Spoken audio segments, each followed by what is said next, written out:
Welcome everyone. This is part 2 of the Intro to Sociocracy class hosted by the Design School for Generating Earth. I'm Andra Vltavín, and we'll be going through focusing mostly on multi-circle organizations as it relates to sociocracy today. So really seeing how this nested scale situation expands. We spent last time talking about single circle organizations and how to do conversational rounds. We talked about the selection process. We talked about the feedback mechanisms in sociocracy, and we talked a little bit about how objections in the sociocratic space are gifts to the community, saying, hey, I really don't think this is safe, or I really think we need to try something else, and that it's the group's responsibility to incorporate those into the new proposal. So with that little bit of recap, and there is a recording on the collaborative governance space if you want to review that course, the first part of this session, or if you weren't able to watch it or join live, then it's there in case you want to look at it. But yeah, I just want to open up the space for people to say what's stuck with you from last time. I know it was a couple weeks ago and lots of things have happened since then, but I'm just curious what resonated with you last time. What are you carrying forward? What was a really helpful little treasure that you took from the last time we joined together? Feel free to raise a hand or come off mute. Yes,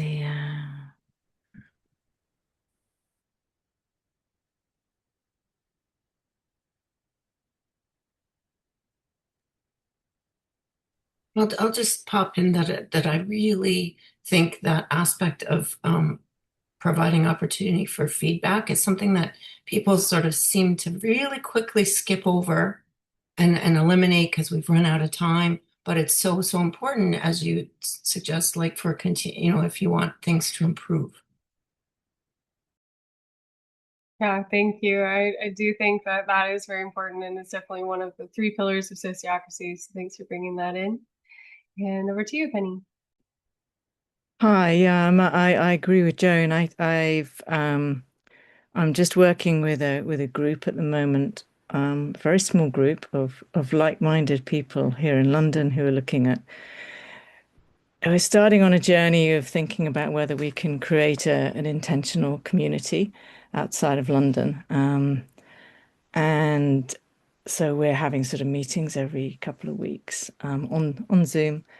And one of the one of the people who's been leading the meetings is a lady much younger than me, very, very lovely, but is sort of familiar with the sociocracy approach, and she's starting to gradually integrate some of the ideals, which is great, So the sort of what you've just done when we came on with what are you coming to this meeting with? What are you feeling? How are you doing? And that sort of thing. And then also she was really because her mother's also on the call, and her mother's amazing, but she's very kind of like get on with stuff. And so she's like, at the end, she really did make sure that we had time to do that kind of feedback, that sort of how are we feeling as we leave the meeting.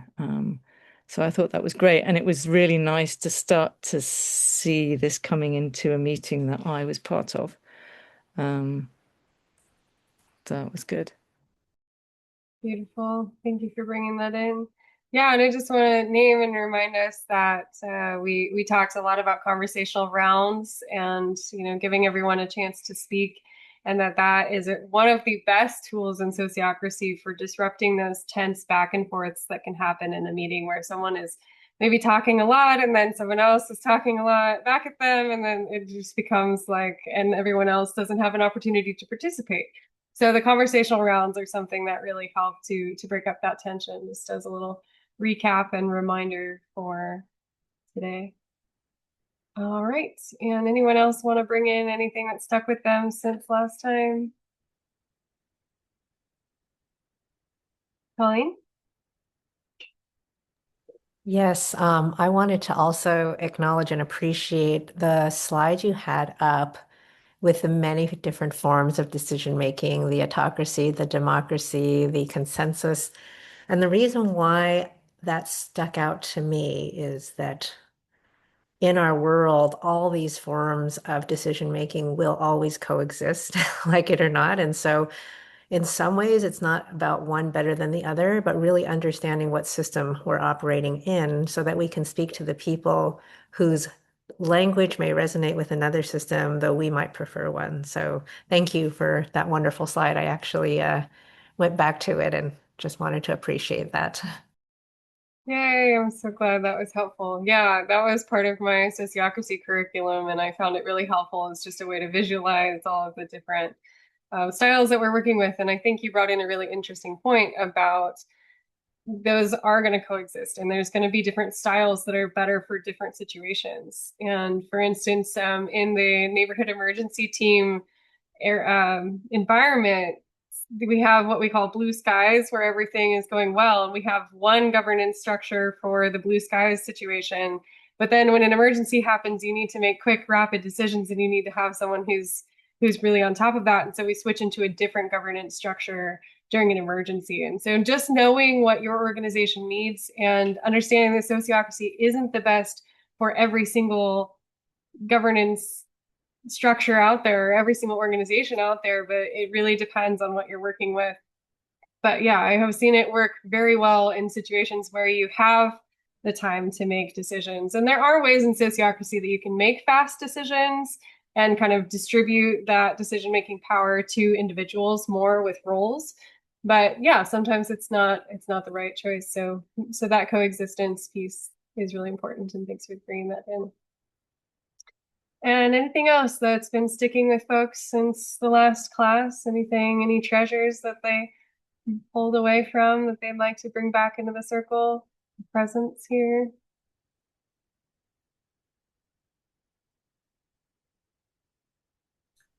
I do compare it with other facilitation to consensus building models that I've experienced, which I also have found very powerful. So I'm just intrigued and to see where the confluences are and so on. So yes. Beautiful. Thank you, David, and welcome. Okay, well, I will go ahead and share my screen and jump into today's content.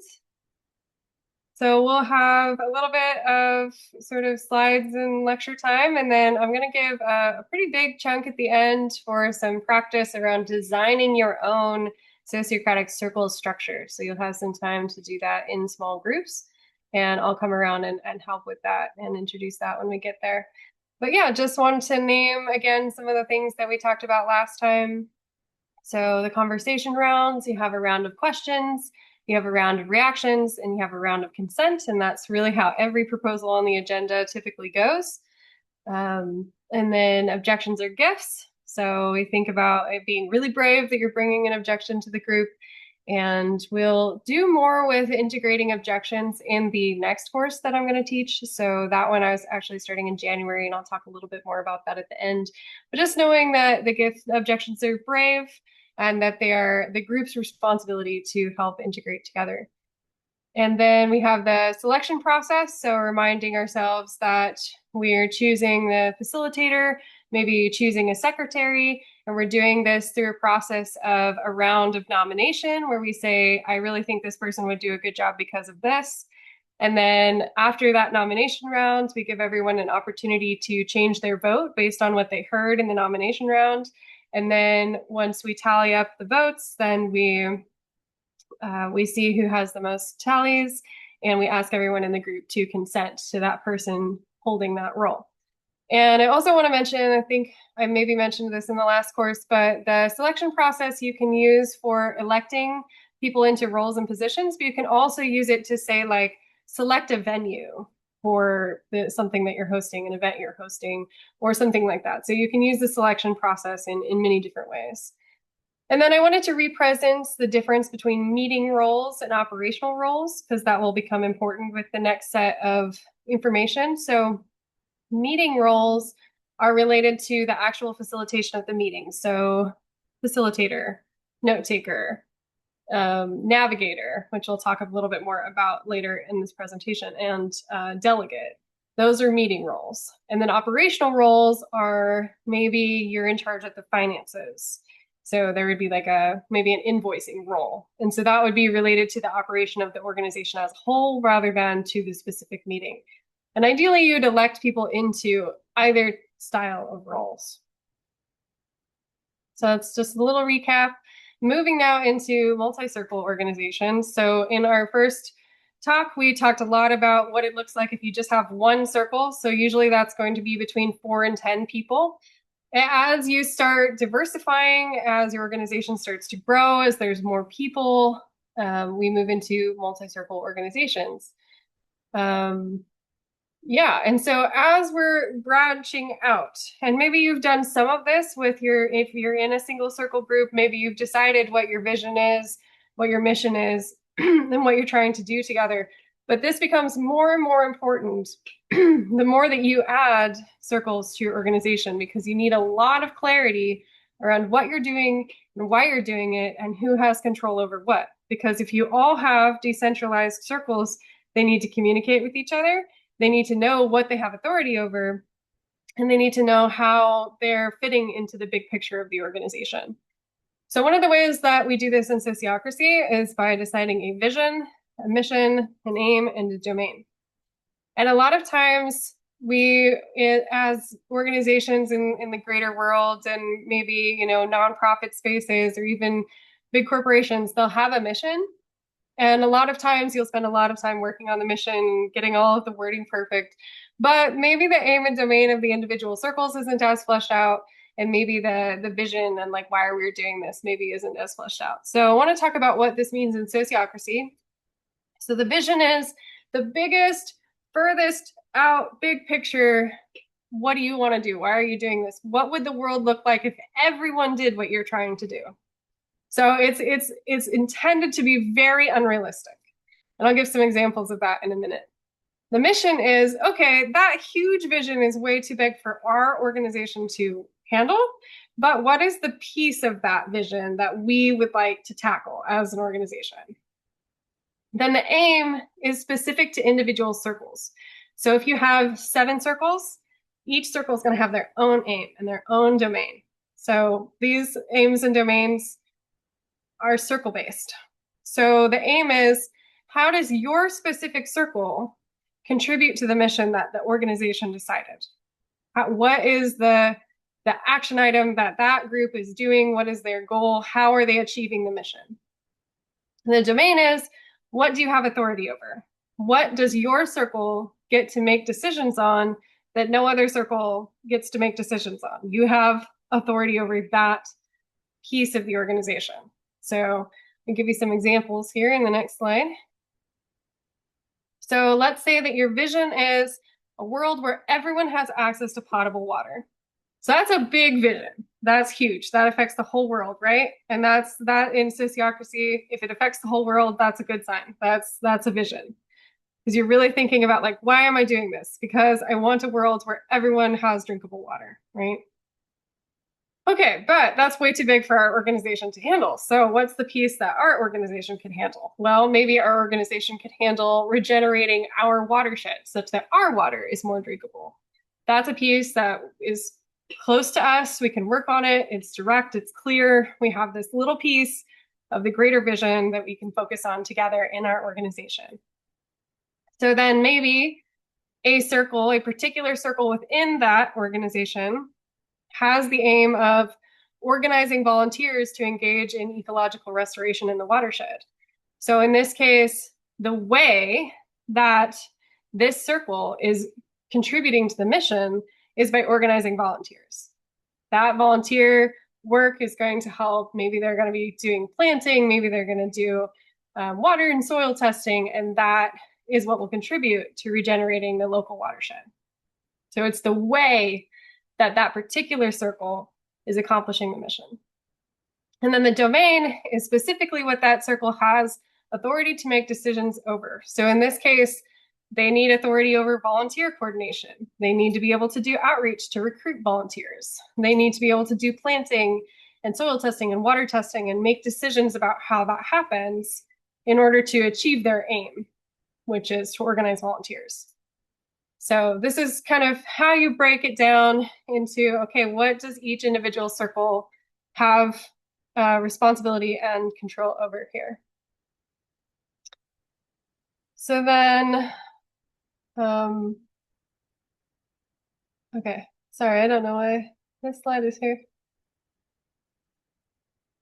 Okay, so yeah, I want to talk a little bit more again about why you would add circles. So again, last time we talked primarily about situations where you just have one circle, maybe you don't have very many people on the team, but as you get bigger or the categories of work diversify or people have specific interests and they want to work on this thing, that they don't want to work on that thing, or some people have a lot of bandwidth and they can be in multiple circles, but other people really only have time to attend one meeting a month or something. So the different circles give you a lot of flexibility in how people show up in your organization and also allow you to add people to your organization. Because as I mentioned in the last class, it's very difficult when you have, more than 10 people to be doing those conversational rounds during every agenda item. It gets a little tedious, it takes a lot of time.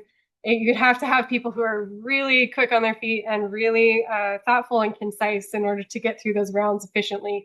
And so that's to have efficient decision-making entities in circles within your organization. Really recommend that your team doesn't have more than 10 on an individual circle. Okay. And then something else that they recommend in sociocracy and just in general, it can be a good practice. I have seen organizations who don't do this as strictly, but that there are pitfalls to not doing this. But thinking about defined circle membership. So who is actually part of this circle? So sometimes that means that, okay, we have a group and we know that these 6 people are on this circle. So if you know that those 6 people are there, then you can make sure that, to hold accountability a little easier. Because if people sometimes are showing up at the meetings and sometimes not showing up at the meetings and they're not communicating and you're not really sure whether they're part of the group or they're not part of the group, it's very hard to know, can this person hold a role? Can we hand them action items? Like, are they going to be consistent?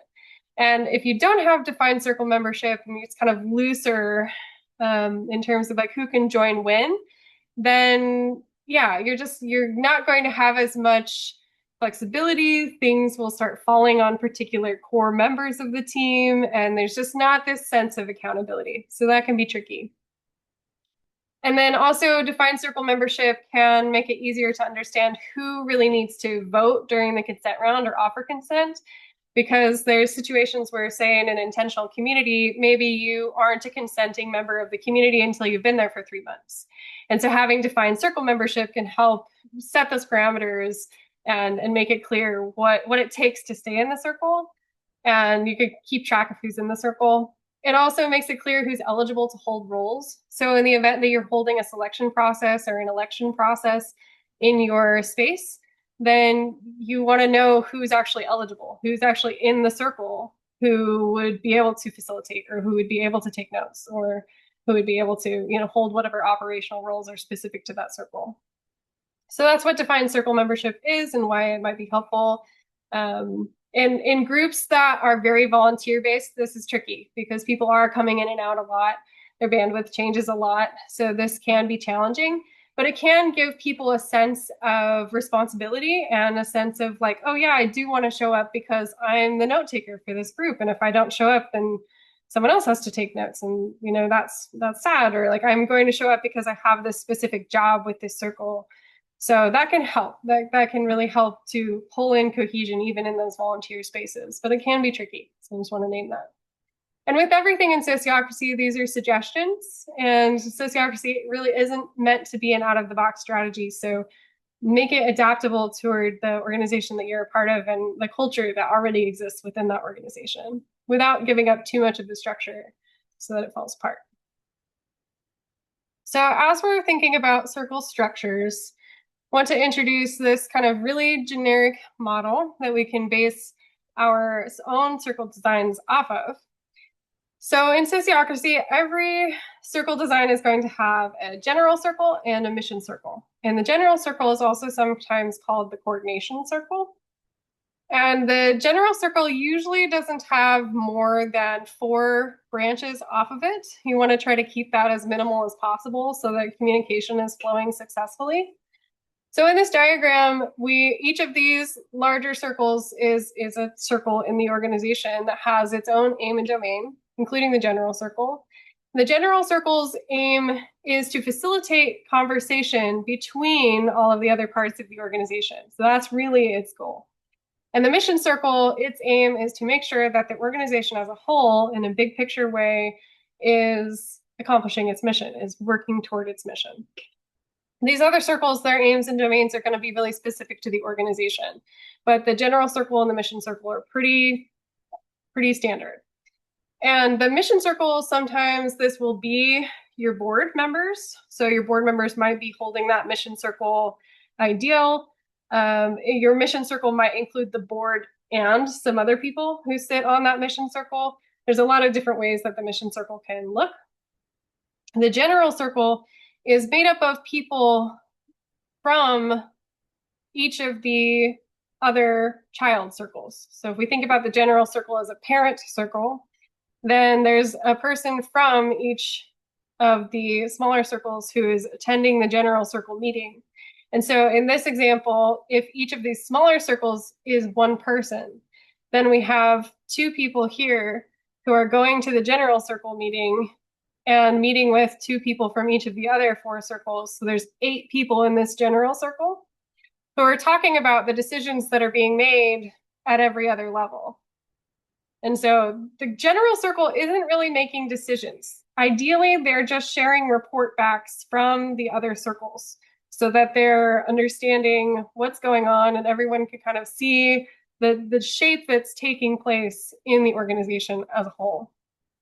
So similarly, if your circle is parent needs other child circles, then you'll have 2 people from those circles who attend this bigger circle meeting. And then there are things that the child circles make decisions about that the parent circles just need to be updated about, because the child circles will again have their own aim and domain, so they can make their own decisions about particular things, but the parent circle still needs to know what's going on. So this is just a really general example to show you at first. And going through again, some differences again between the general circle and the mission circle. So as I said, the general circle is really not making decisions. They are receiving updates, they're receiving reports. It's made up of 2 people from the other circles, ideally. In a lot of smaller volunteer-run organizations, it can be difficult to get 2 people to sort of link up to the general circle. So sometimes people just use the one. But again, it just really depends on how flexible your organization is and what their priorities are. So the general circle will create additional circles and give them their aim and domain, which then that individual circle also consents to, so that they can work toward their own aim and their own domain. And then the general circle is also going to select leaders from those circles. So, and I'll talk a little bit about the difference between a leader and a facilitator.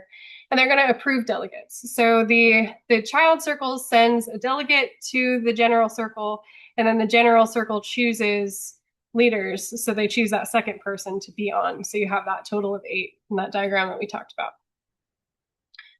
The mission circle keeps track of the organization's mission. They're often managing interactions with external entities. So maybe if there's legal things that are going on, or bureaucratic things that they need to handle, or maybe they're making sure that the partnerships are going well. So they're kind of that big picture entity. Yeah, and that's how those 2 circles differ. So as I mentioned, again, just talking about that double linking, so having 2 people from the child circles to go to the general circle, and from any of the other child circles to go to the parent circle. So this allows for 2 people to be listening and doing reports, and allowing for more clear communication. Because if you just have one person from the circle who's giving reports, then they might miss things. They might not report back to the child circle effectively about what the other groups are doing. But if you have 2 people, they can kind of check each other's work and go, oh, you didn't mention that this happened. And so that's what helps that really efficient communication there, is that double linking. And usually you'll have these, like what you want reports back on will be delineated out for you. So, or like the group will come up with that together. Like, what do we care about? What are the decisions that we want to know about? what financials do we want to know about, whatever is important to your organization. You should have a list of those things, and that's what the delegate and the leader get when they start serving in these roles, so that they can effectively communicate with the parent circle and with the child circle as well.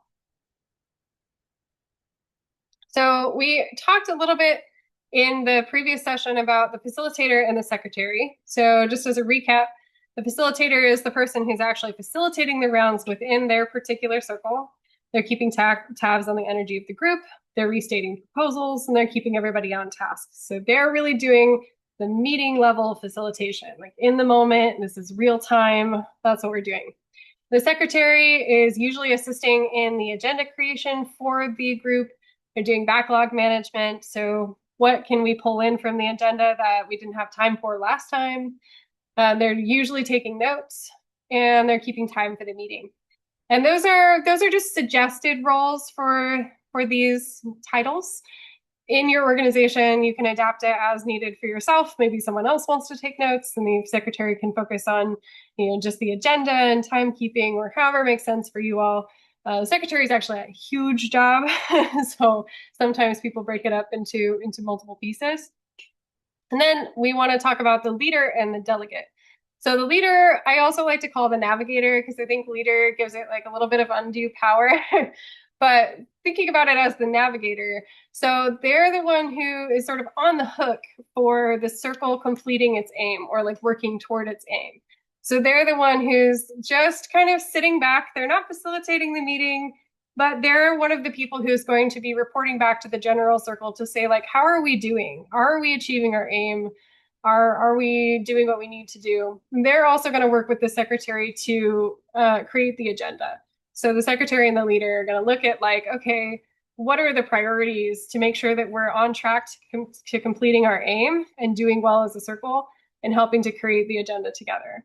And usually the leader and the secretary will ask for agenda items before the meeting from the whole group to make sure that the whole group has the opportunity to participate in adding things to the agenda.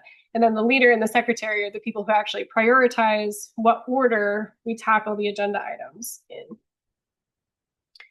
And sort of like what type of agenda item it is. Like we talked about that a little bit last time. There's reports, and there's discussions, and then there's decisions. And so those are three different types of agenda items that kind of require a little bit of different handling. And so when someone sends in an agenda item, the leader and the secretary need to go, is this a report? Is this a discussion? Or is this something that we need to make a decision about? And then the delegate is someone from the child circle who's going to the general circle to report back about what's happening there, and then bring that information about what's happening with the other circles back to the child circle. So they're kind of the navigator, the leader's backup in that way. And then here's another example of how a circle structure can look. So we've got, this is probably the mission circle here, the general circle, these other circles, and they each have their own child circles. And in sociocracy, they talk about circular hierarchy. It's not completely non-hierarchical, because if you have a domain, say in our example, we were talking about, like, okay, our domain is volunteer organizing or planting, then that group is hierarchically in more power with regard to volunteer organizing and planting than any other circle. So in that particular regard, they have more power, they have more control. But there's another group that maybe their domain is finances, and they have control over finances. And so they are in a hierarchical position about finances, but not about planting in that. So in this way, we create a circular hierarchy.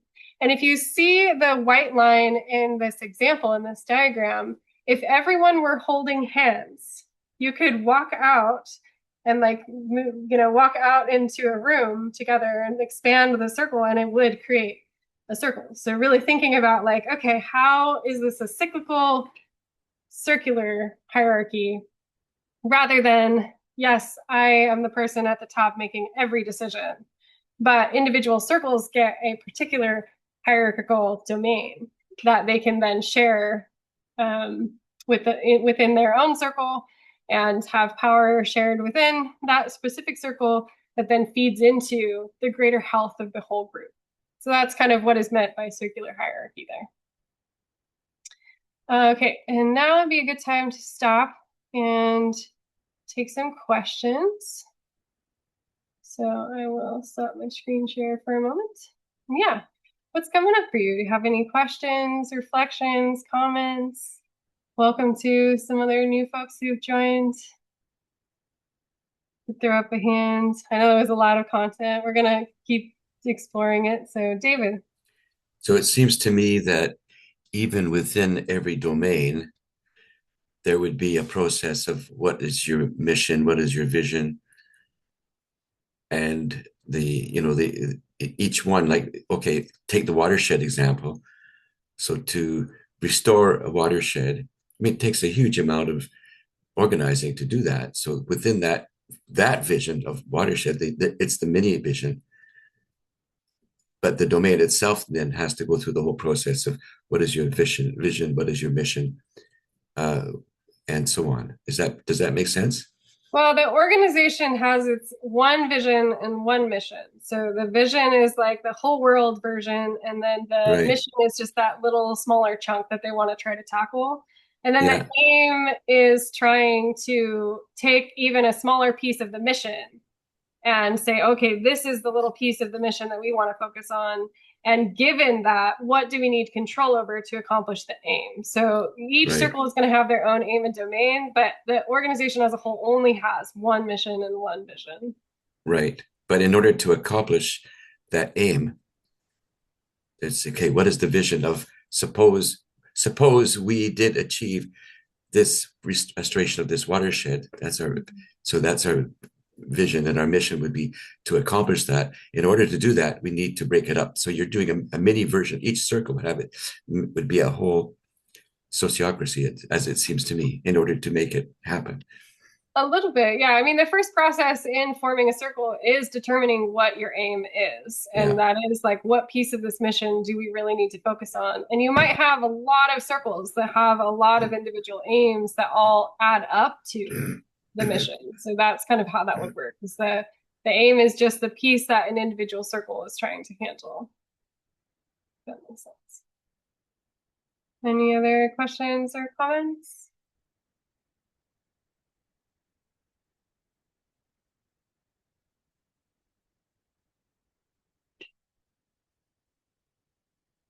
I had to run back to my phone. Sorry, I don't have time to sit and go face to face. I've got endless work to do in the daylight hours. How would this work? This kind of seems like it might be something that might help for what I'm doing here. Because we're really limited. We're very remote. We're out in the Navajo Nation here.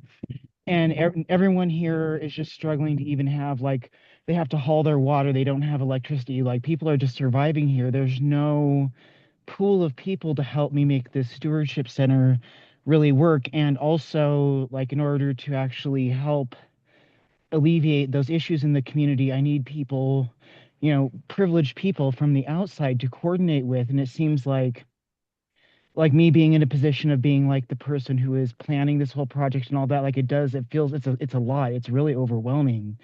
So how would I use this method if I was trying to coordinate with people in other parts of the world who are like wanting to help with my project here, or say our project, but I'm the one who is at this point taking on like all of the leadership, all those roles currently. So like how do you see that working when you're trying to deal with people remotely and also people who can only imagine the conditions that you're dealing with? Like, they have no actual concept of what you're dealing with, but they want to help. Like, how do you see that your system working for that goal? Yeah, so I want to name it. That's a big question, and that would be a full implementation. So that would be a really big thought process to really nail in every aspect of that. But what I want to speak to most directly is that I really think that sociocracy actually applies really well for situations where you have on the ground teams, and then you have maybe people who are just online and they don't have as much experience or exposure in the situation. So the people who are maybe in that privileged position you're talking about, or they don't get on the ground, they don't really know what's happening, that could be the mission circle. So that those people might be able to advise on how your entity might interact with the outer world, so to speak, and give, you know, their perspective on that, and have help you hold the organizational mission and the vision. So that could be where that happens. And then the actual child circles, so getting out into kind of like the peripheries of the organization, would be where the grassroots on the ground teams are happening. So maybe you have a water team and they know exactly what's happening to water in the community, and they can make decisions over water in the community. And that, like, the mission circle is never going to touch, because they don't know enough about what's happening with water in the community to make decisions about it, but they can advise about the whole big picture. So that's kind of how that would flow in the situation that you're talking about. I also want to acknowledge that this system doesn't work if you just have one person who's in charge of leading everything. Like, this really requires that you have ideally at least 4 people holding those leadership roles and being that general circle for an organization, so that you can share roles, so that there's not burnout happening, and that there's multiple perspectives from the community coming together to make these decisions and to coordinate with each other on this. So those are just some pieces that I wanted to name from what you said. But ultimately, the question is a much, much bigger question that would require a lot of time to dig into the particulars of your situation in order to implement sociocracy. But that's what I can give you kind of just top of mind at this point, if that's helpful. Okay, thank you. Yeah, I mean, it is a lot having to do all those roles, and you need more sets of eyes on what you're doing also, because when you're so deep into it, like, that's what I'm concerned about. Like, I'm building this dryland farm, I'm doing all this, and I can't find another set of eyes to get on everything to see if I do, it's like there could be some big glaring thing that you're missing because you're so hyper focused. Yeah, and so really trying to think about, like, breaking it up into smaller pieces, and seeing, you know, are there people who really want to focus on, you know, water, or really want to focus on soil, or whatever the aspects of your particular project are, so that they're not having to look at the whole big picture with you necessarily, but really focusing on, like, those smaller elements and holding that smaller leadership responsibility. So. Any other questions or reflections on this little section before we move on?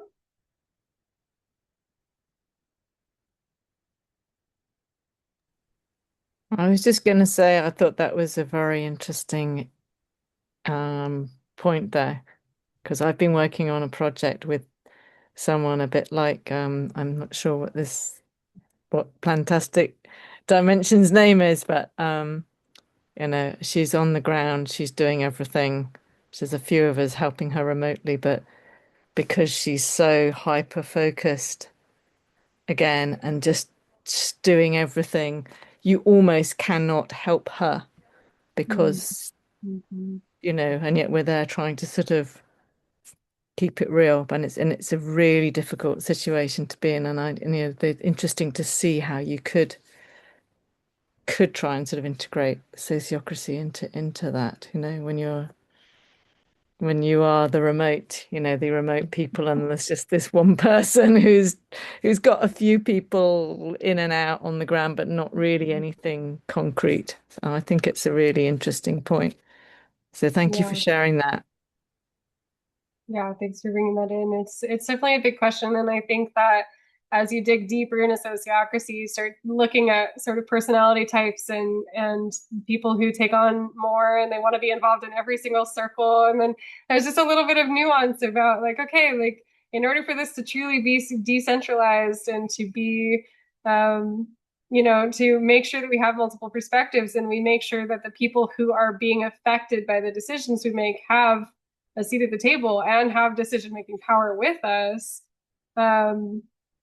Yeah, it's really important, and it's tricky to help kind of rein that energy in without, you know, slowing the organization down. But I think it's really important as we're moving through group dynamics together, that we learn how to do that. So yeah, thanks for bringing that in, and yeah, it's very organization specific. So it just really depends on the context. And if you really want to dig into what that looks like for your particular organization, might be able to talk about that offline. But yeah, can kind of give you some of the broad strokes of what this looks like from this perspective. So okay. Yeah, and I saw Emmanuel's comments in the chat about looking at case studies for using sociocracy in hybrid and global and in person over Zoom. And I actually see sociocracy working really well in a hybrid situation, again, because like the child circles are usually the on the ground teams, and then the kind of the general circle and the mission circle might be online. But also I've seen sociocratic organizations that are completely online, and that works really well as well. So yeah, there's a lot of flexibility here for sure. Okay, I'm going to show you some real world examples of what this looks like. So hopefully that'll help you see it and understand it a little better. All right, now let me share my screen again.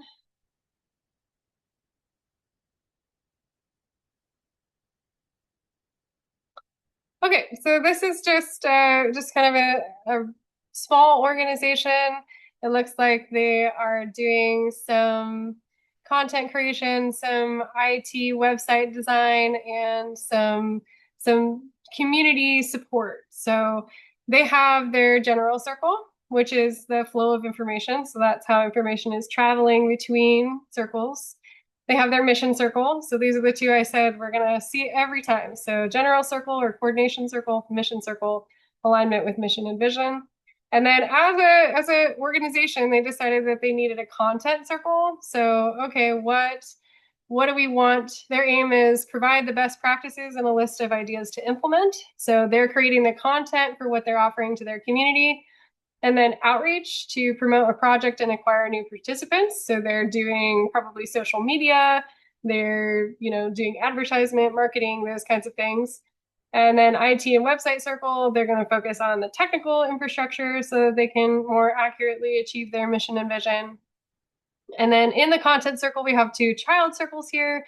So the town support circle to give advice and to support participating towns in their content. So, okay, we have a group of people who are providing support, and that's their aim. So their domain might be something like handling the chat features on the website, or doing that actual like live support of the folks. And then the design circle, so they're going to visualize the content. So their domain might be something like graphic design. So that's one little small example, but it can get pretty complicated. So in this case, the little circles within the larger circles are particular operation roles. So in this situation, which looks like it's called Treehouse Village is this example, they have inside of each circle a lot of different roles that need to be filled. So the great thing about roles is that a person can hold multiple roles, but the roles stay in the circle. So if that person leaves the circle, you know that role needs to be filled by a different person. And it's not recommended that people hold more than about 3 roles, including the meeting roles that they're holding in a circle, because that can get kind of tiresome and maybe lead to burnout. And then it's also recommended that people are not in usually more than 3 circles. So maybe someone's really interested in development, they're really interested in community life, and they're really interested in this solar group here. That's probably about going to max them out, because if you think about it, each circle is going to have one regular meeting. Maybe they meet once a month, maybe they meet once a week.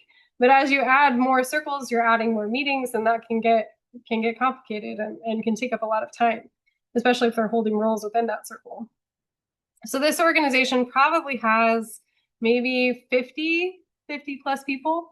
And so this is just, it's just one example of how an organization has broken it out. So they have 5 circles here off the general circle. They have their board of directors, which is also their mission circle. Their general circle is handling the coordination. You've got policy, legal and finance, development, and community life. And then they have some child circles off of that. This little helping circle here, that's kind of a something that is specific to Sociocracy for All, this circle kind of moves around. It's a mobile circle. So it's one that might help different circles at different times. So maybe it reports back to the development circle, but the solar team might also help the community life team at various times. And so that's what that means, is it kind of like moves around in the circle structure. So this is another example. This is actually, I believe, Sociocracy for All's old framework. They recently reorganized, but this is the one that I had access to. So this is their general circle. They've got a mission circle, membership circle, content circle, ecosystem circle, international circle. And so this is how they've decided to divide it up, at least at that period of time. And I would say that in most cases, you don't want to have this many child circles for one parent circle, because that can be like a lot of report backs to that ecosystem circle. But in this case, that's what worked for them. And so you just really got to adapt Sociocracy to what you're working with. And this is Sociocracy for All. So this is a sociocratic organization that said, it's important for us to break the rules because we're doing it this way. And so I think that's a good example of just making sure that it's being adaptable. And you can kind of see these arrows are indicating the double linked nature of each of those circles to each other. Or sometimes there's only a single link because there aren't enough people to hold that role. So, and that's okay too. It means that you have less communication flow, but it can work, and especially in a temporary situation. So again, this is just another slide with that really simple generic model. This is probably what most organizations will look like, especially if they're maybe 10 to 20 people, is they have the mission circle, the general circle, and a few sub-circles that have their own name and domain. So with that, I would like to send you into breakout groups so that you can work on designing your own. So I'm giving you a mission here so that we can all be on the same page about that. So, and then you'll have access to this slide that gives you the instructions. So don't worry about taking notes right now. So your mission is to regenerate a creek in your local landscape. So assuming that everyone in your breakout group is from the same landscape. The facilitator, for sake of time, I'm going to go ahead and say that the facilitator is the last person to visit a mountain. So maybe at the beginning you can do a round about when's the most recent time you visited a mountain and figure out who your facilitator is. And the facilitator, if they really want to pass, they can pass it on to the person who most recently visited a mountain.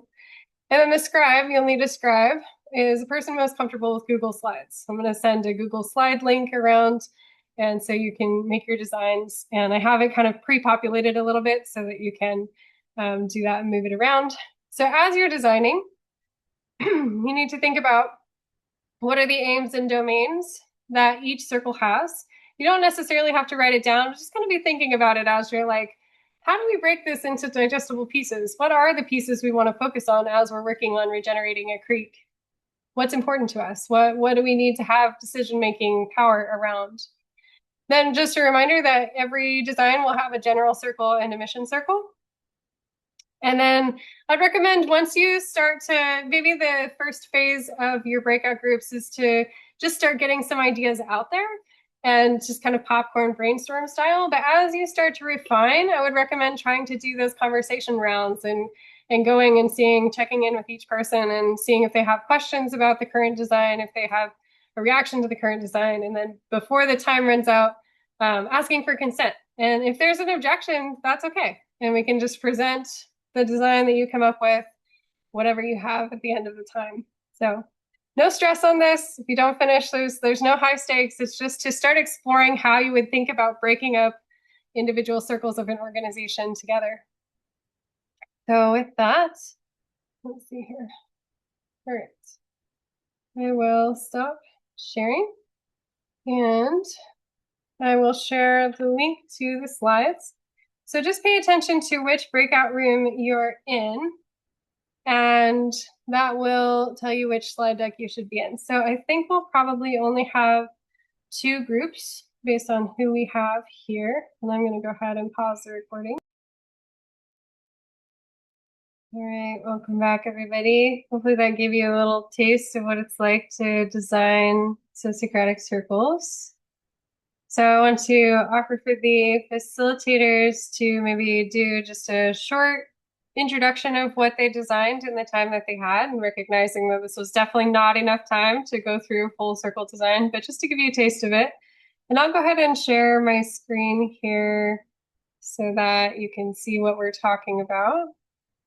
So room 1, do you want to have someone give a little overview?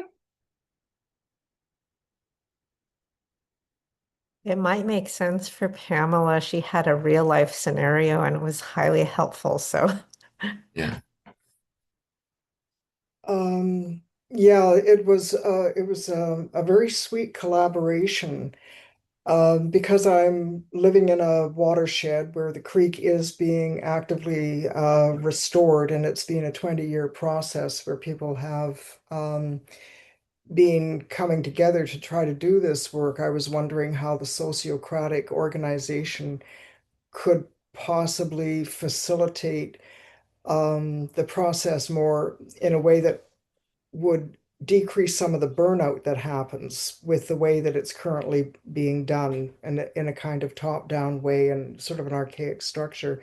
In order to do that, we had to think out what the entire project involved, and it was quite brilliant the way, now that my memory is so crappy, the other woman who was here, you've turned off your camera, so I can't see your name. Um, David, do you remember? Oh, Colleen. Colleen. Colleen, Colleen. yes, sorry. Thank you. Yeah, it's weird how it goes blank like that. I don't know what makes a difference. Colleen authored the diagram, so it's not a sociocratic diagram as much as the beginning of a map of all of the uh, activities and projects that are being worked on.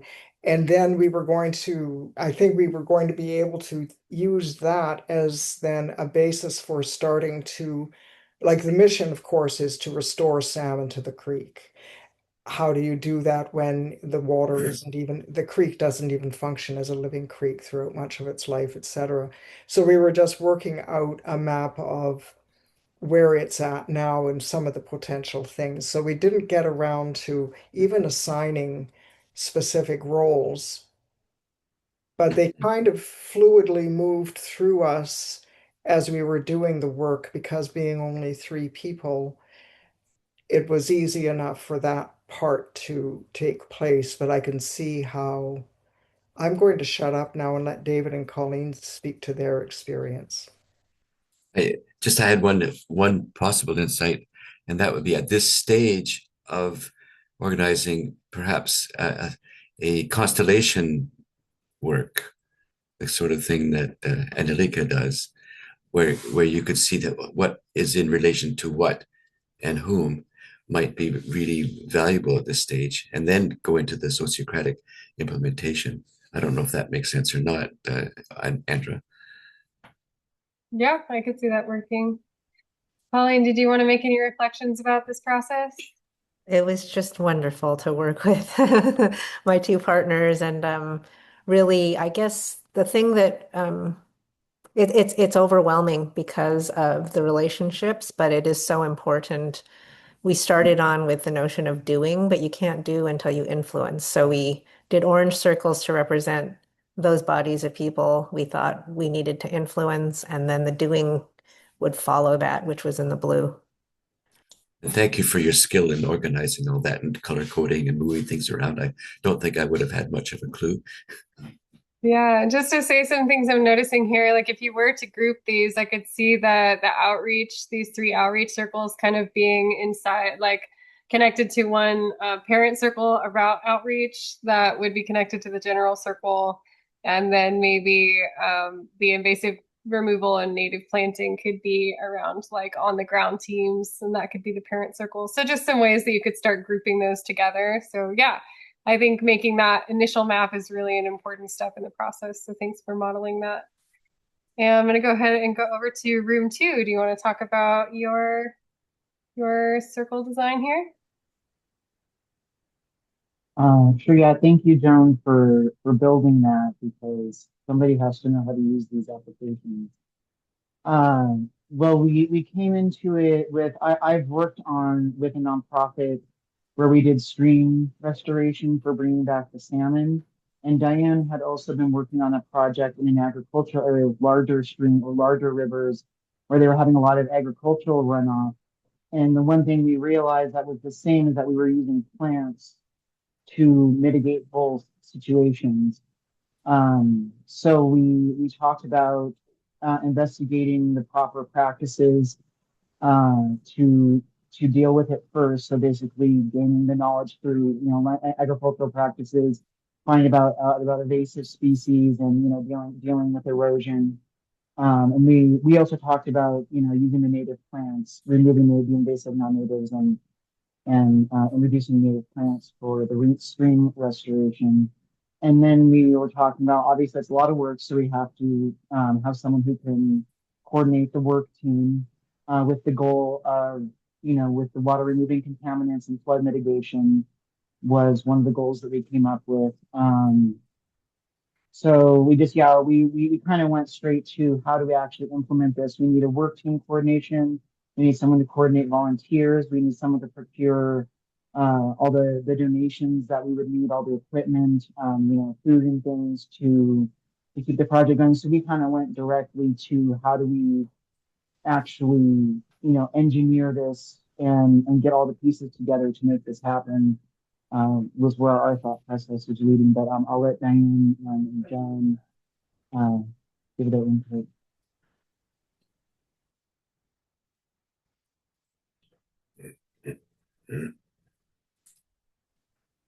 Yeah, Diana or Jen, you want to come on? I was just the person kind of trying to get all of the ideas combobulated into circles, and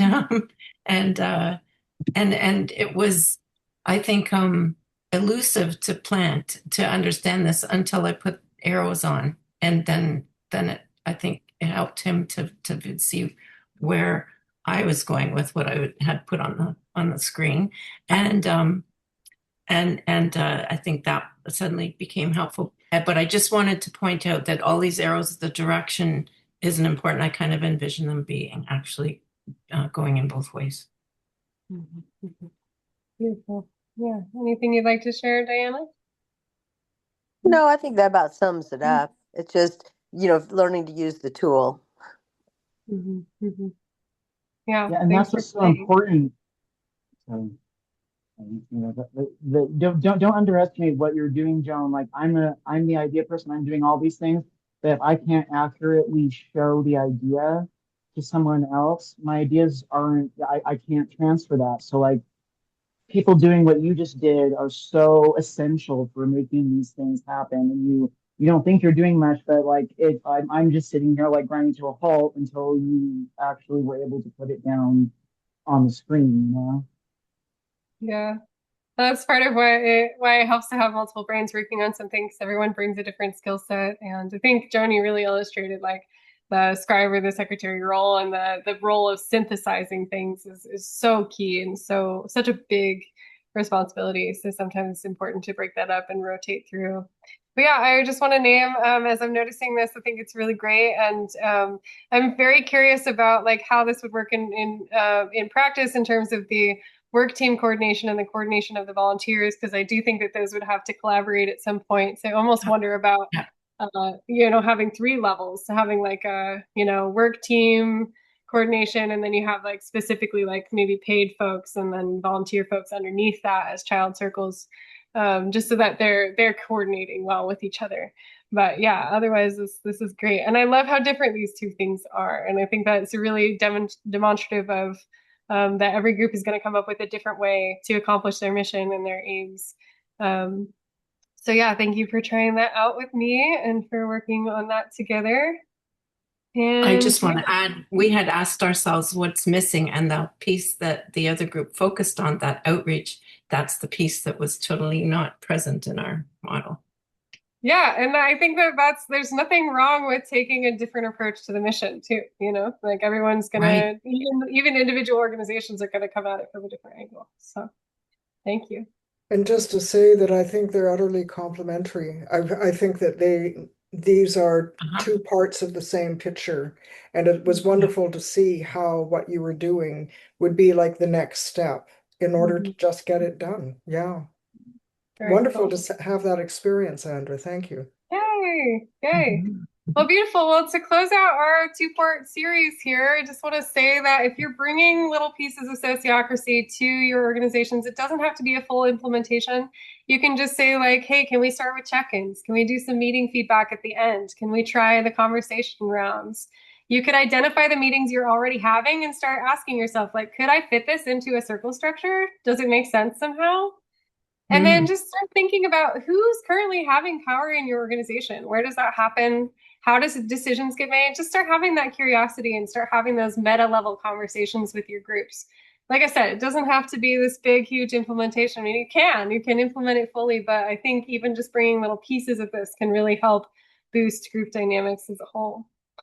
I will also share a link in the chat to these slides so that you can review them as desired.